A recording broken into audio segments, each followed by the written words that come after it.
Hi, Nick. It's so wonderful Hello. to meet you. How are you Nice. doing today? I'm doing great. How are you? I'm great. Oh, I cool. just saw this movie. Congratulations. Oh, It's thanks. it's so funny and heartwarming. I love it. I can't wait to see it again already.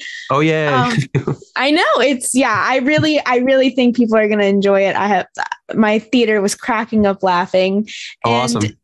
you teamed up with Billy to make this groundbreaking rom-com come to life. Can you just tell me about the early process and how you got this idea off the ground? Yeah, sure. So I worked with Billy on Neighbors 2. He had a small scene in that. And then I cast him in the show that I created with my wife called Friends from College, where he plays, and he was a really good actor, which I did not know. I knew he was funny from Billy on the Street, but he was just excellent in that show. And then when we screened the first episode of that show, and we screened it in a movie theater, and every time he was on screen, the audience died laughing. And I was like, oh, this guy's a movie star. Like doesn't happen unless you're a movie star. And for years, I'd been intrigued by the idea of a romantic comedy about two gay men falling in love, but it wasn't my story to tell. And so I approached Billy and said, hey, would you be interested in doing this sort of story, like as a comedy vehicle for you? And he was into it. And so we started writing it together and with me to direct. And that was 5 years ago. It was a long time ago, but we started then. And it's such a groundbreaking movie. I mean, we it's a long time coming, but we're so excited to have it now, having this rom-com between two guys. Mhm. How did you maneuver that pressure of making sure that people felt represented in this film, but also, making a movie that is so funny and heartwarming? I think because I knew that if the movie was honest and that it was funny and that if it did all of that, it would work.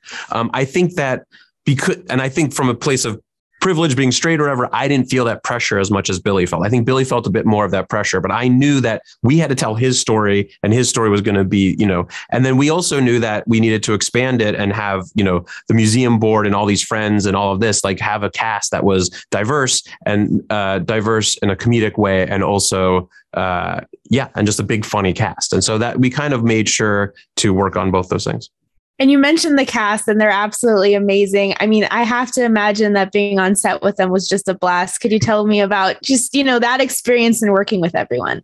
It was a magical experience. It really was. Early on, we made the decision to first we cast Luke, and we knew that Aaron needed to be played by a gay actor. But we were like, let's make the entire cast LGBTQ.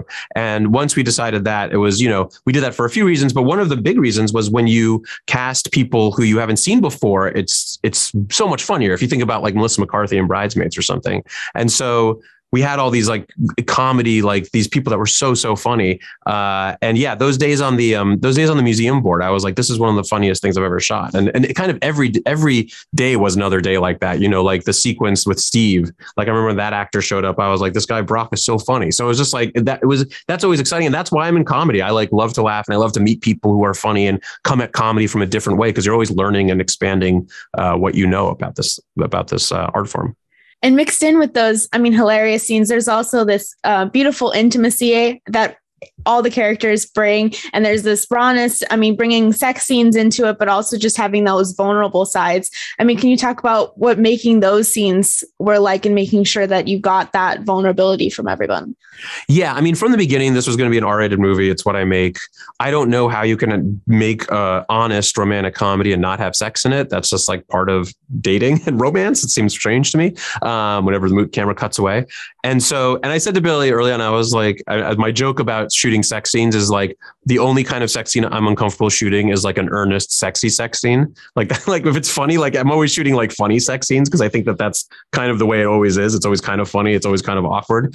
So it was the kind of the same way I've shot, like I've shot a lot of sex scenes at this point. But then it was important too to have an intimacy and a romance to it. So it's romantic, it needs to be romantic. And to see these two guys bringing their guards down and falling in love and seeing that thaw, particularly between two pretty masculine guys, was, I think, the magic trick we needed to pull off. And I think Luke and Billy just had this great chemistry, and seeing them soften was just, and Luke also comes from the Hallmark world where he's like developed these crazy rom-com skills that in this tone really helped.